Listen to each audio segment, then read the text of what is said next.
Hey, what's happening, man? It's your boy Stunna Bam, and I just jumped off the porch with dirty gloves, bastard. Yeah. Hey, Popeye, smoke out shit like I'm Popeye. Say yo look like I rock out. We ain't worried about shot the man, homie, no one got. All right, so we got Stunna Bam off the porch with us today. Come on, man. I've been waiting to get here. Okay, that's what's up, man. Nah, I appreciate you coming by today, man. I appreciate y'all. No problem, man. What else have you been working on here in Atlanta during this trip, man? Man, I've just been knocking out interviews, going through the clubs, DJ runs. Okay. Just connecting the dots. Yeah. All work, huh? Groundwork, good groundwork. Yeah, I feel that, man. All right, so talk to us about life in Houston, man.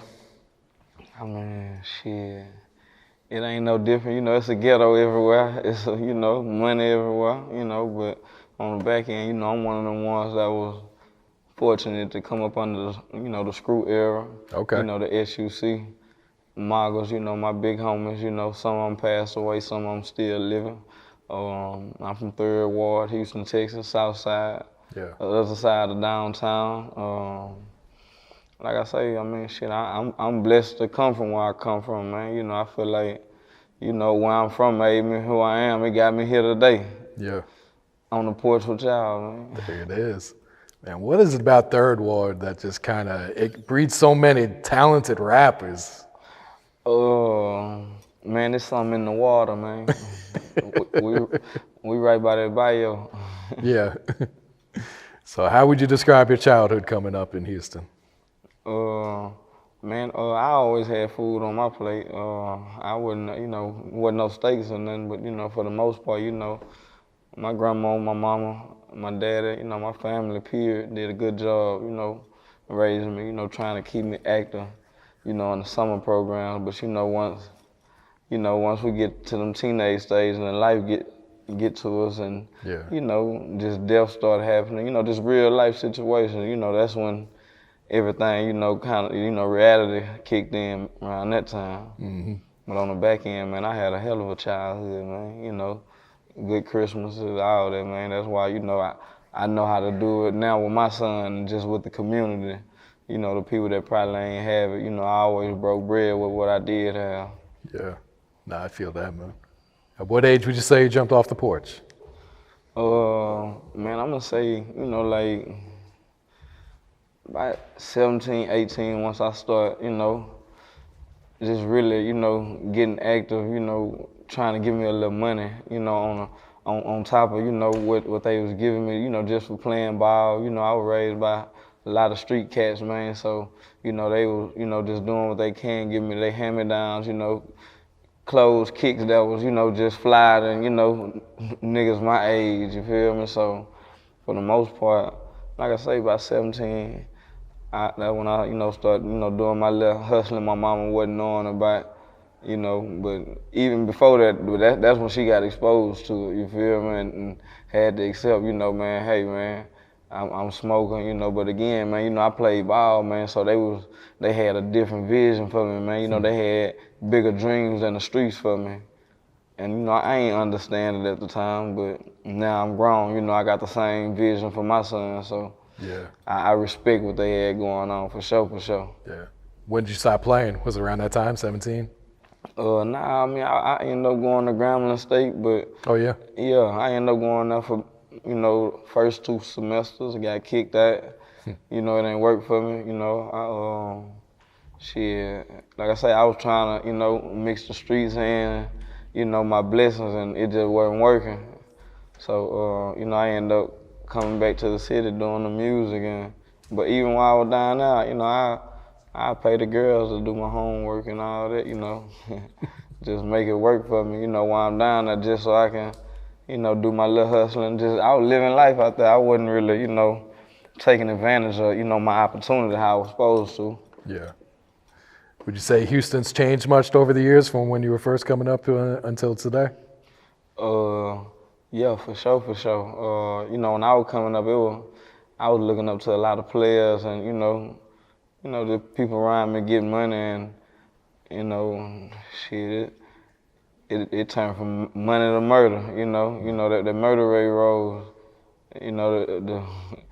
the drill kids, they got old. You feel me? So you know now, little kids that was watching the players, you know they got triggered off about it, you know, the Chief Keef era and turned the city to something else. Yeah. So how long have you been making music now? When did you first start? I started making music by like 2010, something like that. Okay. Yeah, like, you know, I ain't started taking it serious about like 2014, something like that. Yeah. Like, you know, just really understanding, you know, my position and you know, it's an everyday grind. I gotta wake up and try to make something happen. Mm-hmm. What had inspired you to start taking it serious then? Man, coming in the game and, you know, hitting the indie billboards, having #1 records on the radio in my city. You know, working with DJ Scream, Rich Homie, Rocco Quan, Rich Homie, Rocco. Man, who else? Lucha. I had worked with Lucha out here. Everybody in Houston, all the OGs, just, you know, building my resume up and, you know, just seeing, you know, I ain't really have my business right on the back end. So, you know, I kind of got knee deep into that, you know, so I can start, you know, actually getting what the artist's supposed to get out the game on the business side, not just the love side. Yeah, that's real. Who were some of the rappers you were looking up to when you first started? Man, I'm gonna say, you know, Lil Kiki, Big Mo, Messi Marv, from out there in the Bay Area. Man, I like Mac Dre. You know, rest in peace, Mac Dre. You know, like everything that come from that West Coast and, you know, down there in my city, I was inspired by them for sure, the SUC culture. Yeah. And like I say, just good music, period, though, man. I'm one of them. If it feel good, you know I'm rocking with it. Yeah. How'd the name Stunna Bam come about? Oh, man, that's my little brother name. He lost his life, and I ended up buying the name, you know, and grace to him to make sure I forever rep him. I feel that, man. Mm-hmm. What's your thoughts on the music industry and the rap game right now? Man, I feel like it's wide open, man, and I'm about to blitz the game, man. I'm about to, you know, go on here, slip through the cracks, man, and make sure the game knows who Stunna Bam is within the next year or two. Yeah. What inspires you today to keep creating? Man, the results, the love I be getting, and the feedback, you know, my family, you know, my team around me that's waking up every day, moving with me. That first big song, was that Buy What I Want? Yeah, Buy What I Want. Okay. Yeah, I remember that, man. I think I even posted on the blog back in the day. Yeah. I had, like I say, everything kind of like coming back full circle because a lot of people, a lot of DJs I did drops for, a lot of people I came in contact with, helped work that record. They backed on and I'm popping back up in their life and they, you know, letting me know, you know, hey, we crossed each other and, or I'm remembering, or somehow, like I say, you know, it just coming back full circle. Yeah. Did you expect that song to blow up the way it did? I mean, nah, it's kind of like this new record rock out. Like, I ain't really know until everybody was telling me, you know, hey, nah, this the one. Yeah. So, I mean, like I say, I'm in love with that screw sound, so I know when one of them feel good joints, you know, come, but on the, you know, the club side, the radio side, I don't really know how to judge them records. But, you know, I trust my people judgment. Yeah. So what's the music scene like in Houston right now, man?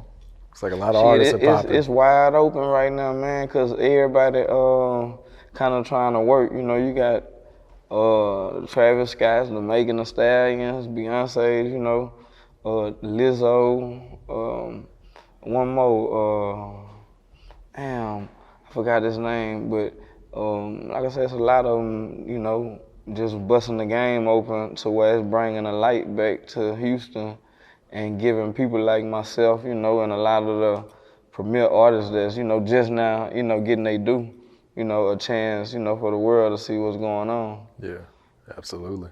And like I say, even people that ain't big as me, man, they out working, you know, getting the back end of our fans and all this. So like I say, shit, hopefully in about a year or two, we change the cycle in Houston and be popping how y'all is out here just with the work, you know, and all the musicians understanding how to, you know, work together and get some money. Mm-hmm.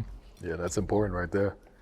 And talk to us about the impact and influence Houston has had on the culture and on the rap game also. Man, that's why I'm here, man, because I'm really a real one, man. I'm really a Houston, South Side baby, really rep us well, man. So I done watched a lot of people come, and, just rub shoulders with the ones they supposed to and listen and learn, and it helped mold them to who they are, in the industry. So, me being a real stumped down, Houston cat, really been out there all my life, and really, anybody can call and, gonna get a good report card on me, from the streets to the music to, being active in my community with the kids. Like I say, on the back end, I just feel like it's my time now, just to expose, the real Houston and, just, like I say, raise my hand and rep us well how we've been supposed to been rep. I feel you, man. So 1501, how did this whole situation come about for you? Carl tapped in with me, and like I say, we were supposed to have been tapped in when he first started the label. I was supposed to have been his first artist, but just the timing wasn't right. It ain't happened like that. And years later, he just tapped in with me, and we started building. In the midst of him, pushing Erica Banks, and like I say, we started building, and everything kind of just grew on its own. We ain't forced nothing. We made sure our situation was right, made sure we was all comfortable, and shit, we came up with a dope record, and shit, they was ready to go on ahead and move on it. So yeah, for the most part, the 1501 situation, that's like the rebirth of Stunna Bam. Okay. After the Buy What I Want. Okay. How long have you been knowing Carl? Man, I just met him. Okay. Yeah, like, I crossed him in the streets before, like at a club, but I ain't never, really interacted with him till he DM'd me. Yeah. So what was your reaction when you saw the DM? I mean, I kind of knew he was gonna reach out to me sooner or later. I ain't gonna lie to you. Like, I just, I ain't really want to reach out to him, like, because people always were like, man, bro, reach out to him. I'm like, I don't need to. Like, he'll reach out to me eventually, when he figure out the truth and, really just, tap in and, just lay some eyes and listen a little bit. And that's what he did. When we met, he was just, like I say, just honest about, him being misled about my character and, shit. Like I say, the business period, man, and now we really gonna make some, good things happen, man. He really wanna reshape the city. I wanna do the same thing, build a blueprint out there for them youngins to follow. Yeah, I feel that. All right, so rock out, man. How did this song come about?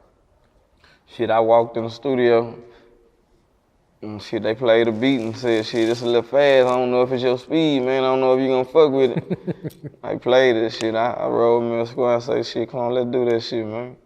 I just went in there and vibed out and, gave them something they can work with. Yeah. I wasn't too much of a fan of it, but I know I was tapping in with bro to do a job, man, not come have fun or be his friend, I mean, at the end of the day, it's business, but again, as long as that's right, we can be, family, we can be friends, so at the end of the day, him, just putting me on a bar, to where, he raising the bar for me, and not even knowing it, I respect him for, believing I can do it. Even though, like I say, I know I can do down there, anything, but it's about, just getting uncomfortable. And I got uncomfortable for a second and came out with some good work. Yeah. When did Erica Banks get added to the record? We knew instantly we was gonna put her on there. Oh yeah? Yeah, okay. Yeah. But it was just about, the time and getting me and her in the studio again. And shit, I walked in there while she was doing it. She was killing that motherfucker. Yeah, I was like, yeah, this it right here. But like I say, even still, shit, I ain't know. I just was, glad, I was able to get a record with her. She hadn't even, went viral or nothing yet. Okay. Yeah, what's been like watching that record take off, man? Like, I see the feedback's been really good on Rock Out. Yeah, the feedback been real good. shit, I'm like I say, man, I'm blessed, man. You know, shit, I'm still, you know, one of them ones that don't be, you know, I don't be big dicking people, man. You know, I feel like I'm still an underdog. I'm forever, you know, rep them and, you know, stand beside them. So on the back end, shit, whatever love they got for me out there, man, I appreciate it, man. And everybody supporting it, shit, they helping it go big. I recorded it. I ain't doing nothing else but go shake hands, take pictures, and hug babies, man. So I appreciate everybody helping me make the record big. Yeah. What's been the reaction here in Atlanta when you got it played in the clubs? Man, they showing big love, and the A showing the most love right now. You know, as a whole, you know, I'm getting love in a lot of cities, but just as a whole, like it's like the A rushing me on the love, man, and I appreciate it. Yeah, that's real. All right, so upcoming project, Baptizing Loyalty, is that right? Baptizing Loyalty, yeah. Okay, so can you explain that title? Why'd you choose that title? Man, because it's me. That's what I stand on. I'm one of them ones, you know, ain't nobody looking. I try to, you know, still be doing the right thing, keep it gangster, you know, keep it cordial with myself, man. I don't be lying to myself, man. So Baptizing Loyalty, that's just one of them, shit, that's in me, man. I ain't get that title from nobody. I ain't hear nobody say it. It just came on my body. Yeah, I fuck with that, man. Any features that's gonna be on there? I take it the Rock Out's gonna be on there, right? Yeah, Rock Out with Erica gonna be on there, and then we got probably another feature or two, but I don't know, you know, how we gonna go with it, but it's for sure gonna be 2 features. We just trying to agree on the features we gonna put on the certain songs we gonna use with them on it. Okay. What about producer-wise? Who have you been working with?